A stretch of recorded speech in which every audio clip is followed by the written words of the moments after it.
ভারতের প্রতি কতটা বিদ্বেষ ছড়িয়েছে এই বিএনপি জামাত মৌলবাদীরা। যে মেয়েটা বলছে 16-17 বলে পেইলে সে রে পেইলে সে হাসিনা বুবু পেইলে সে মদিরি বউ পেইলে। বাংলাদেশে ইউনুস সাহেব এবং মৌলবাদীরা জঙ্গিরা যেভাবে ওখানে সনাতনীদের উপর সংখ্যালঘুদের উপর অত্যাচার চালাচ্ছে, তার একজন আইনজীবী হিসাবে একজন সংখ্যালঘু মুসলমান হিসাবে আমরা এটাকে কন্ডেম করছি এবং আমরা চাই ইমিডিয়েট ওই ব্যক্তিটি জামিন পাক। বিএনপি নেতারা বলছেন যে ভারতের আলু পেঁয়াজ আমরা কেনা বন্ধ করে দেবো, তাদের চাষিরা তারা বিপদে পড়বে, কি বলবো? বিএনপি নেতা হাসিনা বুবু যখন ছিল তখন কোথায় ছিলে? ইঁদুরের গর্তে লুকিয়েছিলে নাকি? হ্যাঁ, ইঁদুরের গর্তে লুকিয়েছিলে? হাসিনা বাবু যখন পেলিয়ে আসার পরে তখন ওদের একটা মেয়ে, একটা বাচ্চা মেয়ে, ভারতের প্রতি কতটা বিদ্বেষ ছড়িয়েছে এই বিএনপি জামাত মৌলবাদীরা। যে মেয়েটা বলছে 16-17 বলে পেইলে সে রে পেইলে সে হাসিনা বাবু পেইলে সে মদিরি বউ পেইলে সে, এরকম কথা বলা যায়?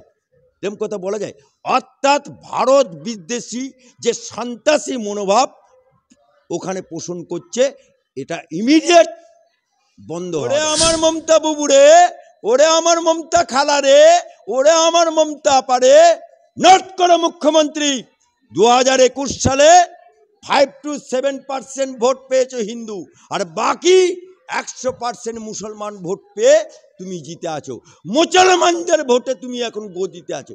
তুমি বলেছিলে না দুধেল গাইদের একটু একটু লাত খেতে হয়? আজকে লাত খেতে খেতে খেতে আজকে তোমার লোকেরা বাংলাদেশি, এই বাংলার বুকে কিছু দালাল আছে আর বাংলাদেশি কিছু দালাল আছে। উন্মুক্ত জায়গাগুলো, যে জায়গাগুলো ব্যারিকেড দেবার কথা, মালদা, মুর্শিদাবাদ, দিনাজপুর, নদিয়া, ডানকুনি, বিভিন্ন জায়গাতে এই বাংলাকে করিডোর করে বাংলাদেশিরা ঢুকে যাচ্ছে। ঢুকে যাওয়ার পরে এখানে মুসলমানদের আবার একটা আছে, সে কবরে থাকলেও বলে ও আমার খালাতো ভাই, অমনি খালাতো ভাই হয়ে যাবে।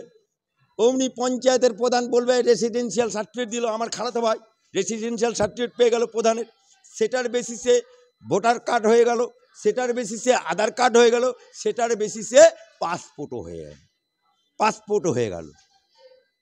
আজকে ভোটার কার্ডে নাম তুলছে কে? তৃণমূল। ভোটার লিস্টে নাম তুলছে কে? তৃণমূল।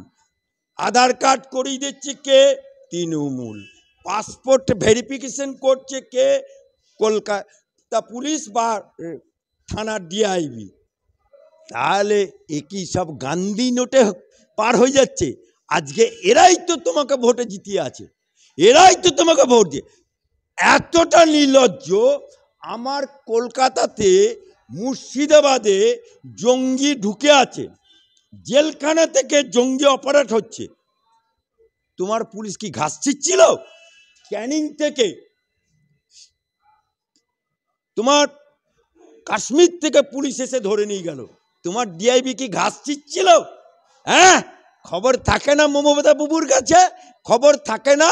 তুমি তো স্বরাষ্ট্রমন্ত্রী, তুমি তো মুখ্যমন্ত্রী, তা তুমি স্বরাষ্ট্রমন্ত্রী, তুমি মুখ্যমন্ত্রী, তোমার ডিআইবি ফেলিওর, তোমার আইবি ফেলিওর, তোমার পুলিশ ফেলিওর। এই পুলিশগুলোকে লাউগাছ বানিয়েছো তো তুমি, এই পুলিশগুলোকে ধ্বজভঙ্গ বানিয়েছো তুমি।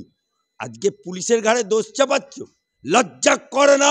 বেহা নিলজ্জা দোকান কাটা মুখ্যমন্ত্রী। কিছুদিন আগে সন্দেশখালী গিয়ে বললেন যে মহিলাদের বললেন যে এবারে কেউ রাতে ডাকলে আছে, কি বলবেন? আরে বাপ রে বাপ! নোট করো মুখ্যমন্ত্রী,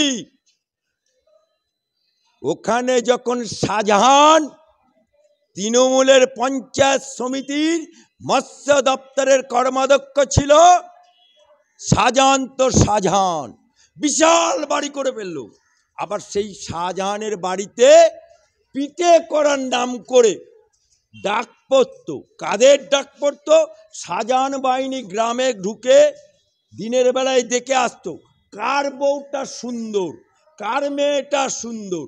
কি হতো না, পিঠে করতে যেতে হবে। কখন? রাত 12টায়। কারা যাবে? চিকন চিকন ডাকুর ডুকুরছে। আহা, তৃণমূলের কি ভাষা! সেই শাহজাহান যখন ইডি সিবিআই গেল, গায়ে হাত দিয়ে দিল। অবশেষে যখন ধরা পড়ল, শাহজাহানকে কোর্টে তোলা হচ্ছে। রাজ্য সরকারের পুলিশ, ডায়ে পুলিশ, বাঁয়ে পুলিশ, সামনে পুলিশ, পেছনে পুলিশ। মনে হচ্ছে যেন বাচ্চা যাচ্ছে, আর পুলিশ ওকে স্যালুট করতে করতে গার্ড করে নিচ্ছে, আর শাহজাহান ভি দেখাচ্ছে। বাঘের বাচ্চা। ওই শাহজাহানকে ইডি সিবিআই যখন হেফাজতে নিয়ে নিল, ওই বাঘের বাচ্চা পাঁটির বাচ্চা হয়ে গেল। এখন বিড়ালের মতো ম্যাও ম্যাও করছে। আজকে তোমার শাহজাহান এই কুকীর্তিগুলো করতে তোমার কাছে খবর ছিল না? তোমার শিক্ষামন্ত্রী পার্থ চট্টোপাধ্যায়, তার ঘনিষ্ঠ অপা, যার বাড়িতে টাকা গোনার জন্য মেশিন আনতে হলো, তোমার কাছে খবর ছিল না? তোমার খাদ্যমন্ত্রী বালু খাদ্যের দুর্নীতি করছে, তোমার কাছে খবর ছিল না? রাকিবুর, তোমার কাছে খবর ছিল না? তোমার চলাম চলাম গুড় বাতাসা 5 জনের বাড়ি নকুলদানা, যে 2 বছর জেল খেটে এলো, গরু চোরের মাথা, ওর আবার মাথা হচ্ছে অভিষেক ব্যানার্জি, তোমার কাছে খবর ছিল না?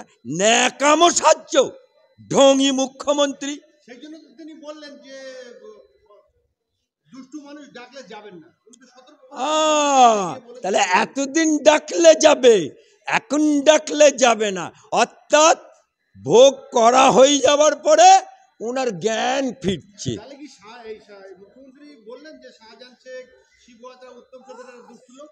আরে জ্ঞানী লোকের ইশারাই কাফি। বাংলাদেশের চিন্ময় কৃষ্ণ দাসের আবার জামিন খারিজ, কি বলবেন? চিন্ময় বাবু তার জামিন খারিজ করেছে লোয়ার কোর্ট। লোয়ার কোর্টে অনেকেরই জামিন খারিজ করে দেয়, কিন্তু হাইকোর্টে যাবার প্রভিশন আছে। আমার লোয়ার কোর্টে জামিন খারিজ হয়ে যায়, আমার হাইকোর্ট থেকে বেল করে দিই আমরা।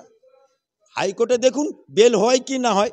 তবে বাংলাদেশে ইউনূস সাহেব এবং মৌলবাদীরা, জঙ্গিরা যেভাবে ওখানে সনাতনীদের উপর, সংখ্যালঘুদের উপর অত্যাচার চালাচ্ছে, তার একজন আইনজীবী হিসাবে, একজন সংখ্যালঘু মুসলমান হিসাবে আমরা এটাকে কন্ডেম করছি, এবং আমরা চাই ইমিডিয়েট ওই ব্যক্তিটি জামিন পাক।